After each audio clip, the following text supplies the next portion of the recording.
cas-là. Mais... On va jouer maintenant, les chéris. 4 propositions comme hier, hein, bien entendu.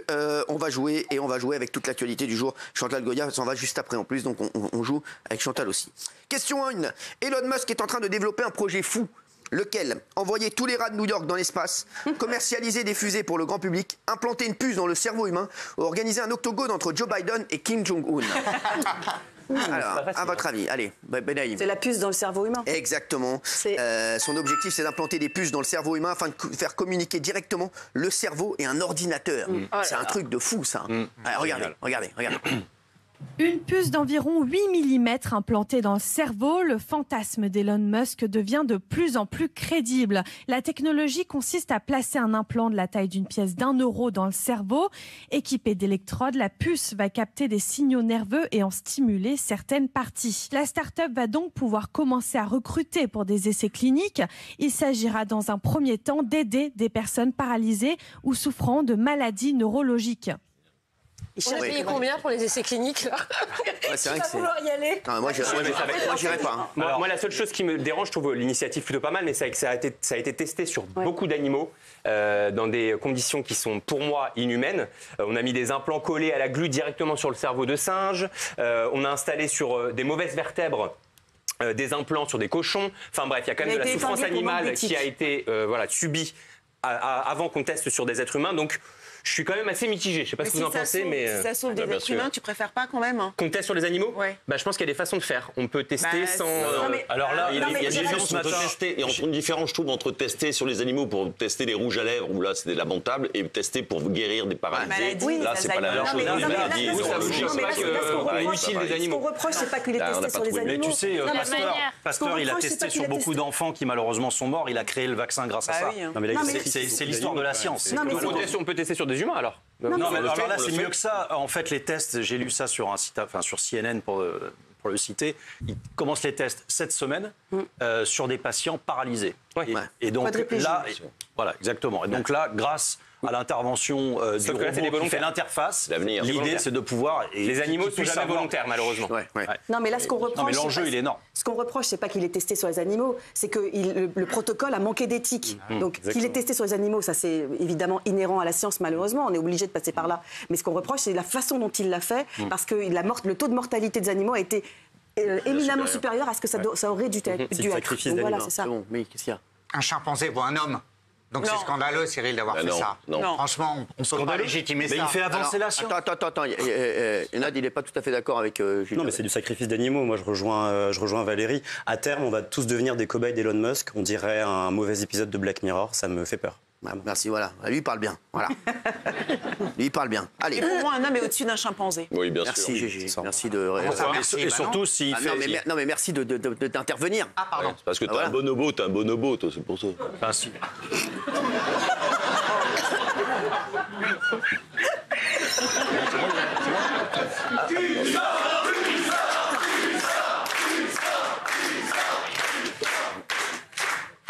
T'es vraiment de plus en plus con. Hein.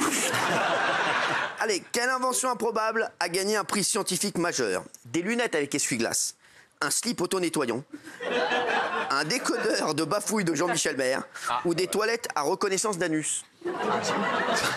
Michel. Je miserais bien sur les toilettes pour reconnaître les anus. Ça me plairait que ce soit ça. Ah bah moi aussi, ça me plairait que ce soit ça. Ah oui. Pourquoi ça me plairait? Quel avantage? Non, mais moi, je peux le faire. Il n'y a pas besoin de toilettes pour faire ça. Bah, tu reconnais des anus? Je vais sortir aussi, je sors.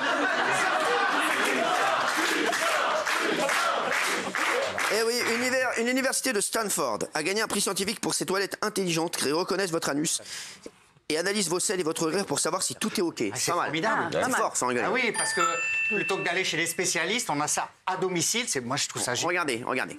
Enfin, il n'y a pas d'anus. Nos toilettes ne servent pas juste à notre propreté, elles peuvent aussi servir à notre santé. Merci à tous pour cet honneur et n'oubliez pas, ne gâchez pas vos déchets.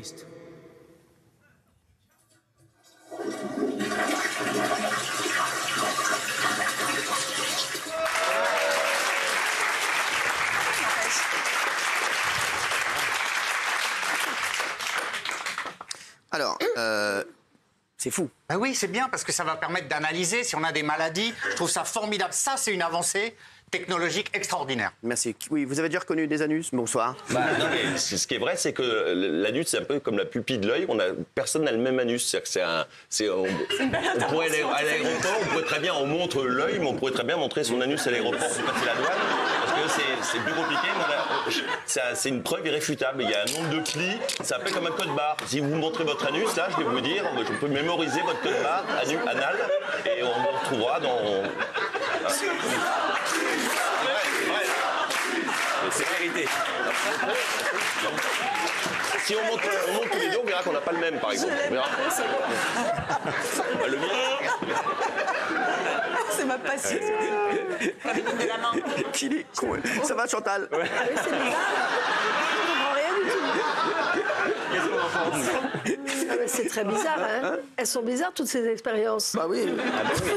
Qu'est-ce que vous voulez que je Moi, je fasse? suis très loin de tout ça. Qu'est-ce que vous voulez que je fasse? Pourquoi une femme a-t-elle été recalée d'un poste d'enseignante? À cause de son odeur corporelle, parce qu'elle a indiqué avoir 55 ans alors qu'en réalité elle en avait 85, à cause de son passé de stripteaseuse ou parce qu'elle a fait un tu l'as vu au proviseur qui n'a pas kiffé d'eau. Réponse B. B. B, c'est ça, Jacques? Bah oui, B, et c'est triste, cette femme. C'est vrai, je trouve ça triste. Ouais. C'est vraiment triste et ça dit beaucoup de notre époque. C'est passé à Paris. Cette femme de 85 ans, elle voulait juste retravailler en fait. Ouais, c'est fou. Et donc elle a menti de 30 ans au moment de l'application, enfin au moment de sa candidature. Mais évidemment, lorsqu'elle est arrivée devant le responsable de l'établissement scolaire, non, il s'est aperçu qu'elle avait beaucoup plus et donc elle n'a jamais dispensé de cours. Mais elle aurait pu. Arrête, Jean-Mignon. Elle aurait pu, et c'est triste en fait, parce que voilà, elle voulait travailler. Savoir qu'en France, il y a des gens qui veulent travailler à 85 ans. Oui, Delphine. Mais je trouve ça dommage parce que. Genre, les gars, je trouve ça dommage parce que. il peut sortir. Je préfère. J'aime pas trop les menaces. J'aime pas trop les menaces. Vous croyez qu'il va faire toute l'émission sur la news? Oui, Delphine.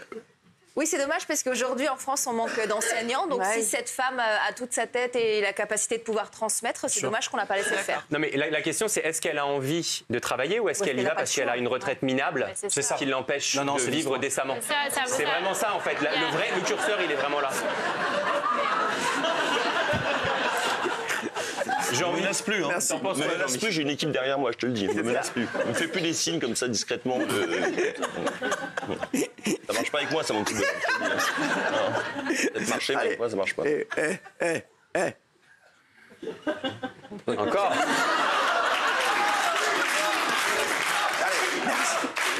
Merci. Qu'est-il arrivé à une femme après s'être faite licenciée? Elle a gagné à l'euro-million. Elle a posé une pêche sur le bureau du DRH. Elle a vidé le compte de la société avant de partir. Ou elle a, comme 80% des chômeurs, intégré l'équipe de chroniqueurs de TPMP. Elle a gagné une somme extraordinaire à l'euro-million. Elle venait juste d'être virée. Elle jouait occasionnellement et elle a gagné 109 millions d'euros. C'est une histoire folle. Comme quoi, vous savez où est-ce qu'elle a... Du coup, quand elle a su, au départ, elle pensait qu'elle avait gagné quelques dizaines d'euros. Quand elle s'est rendue compte, du coup, elle s'est dit qu'est-ce que je vais faire de mon ticket. Elle l'a gardé dans son sac et elle gardait son sac partout. Elle tondait la pelouse avec le sac sous le bras. Elle était tout le temps avec son sac. Bah oui, parce que t'as l'habitude de le perdre. Je sais pas, vous le mettriez où, votre... Alors ça, c'est peut-être une idée. Non, mais c'est une vraie question. Où est-ce qu'on le met le ticket avant d'aller à la Française des Jeux? Tu vas à la Française des Jeux. Tu peux pas y aller tout de suite. Avant de tondre ta pelouse, tu vas déjà récupérer 109 millions avant de tondre ta pelouse. C'est vrai que quand j'ai vu ça, je me suis dit, dans l'ordre des choses, tondre la pelouse avant d'aller récupérer tes 109 millions. C'est vrai que t'as raison, mais c'est vrai. Moi, j'ai pas du tout envie de récupérer la pelouse. Parce qu'il y a un délai. Il y a un délai, vous êtes stupide. Il y a un délai, quoi. Bien sûr qu'il y a un délai. Mais si, vous ne pouvez pas y aller le lendemain. Ah oui. Il faut valider, il faut vérifier, et après, vous allez, quand vous êtes un grand gagnant. Voilà. On va pas directement la France. Donc en attendant, il faut bien le flanquer. Si, mais il n'y a pas une demi-heure, quoi. Il faut attendre un peu. Pourquoi tu me regardes comme ça, toi? T'as un problème? Parce que je trouve ça stupide ce que tu dis. Si ça t'arrive le soir et le lendemain matin, t'es à 8h du matin. Tu connais un mot en 8 lettres qui commence par B? Branleur.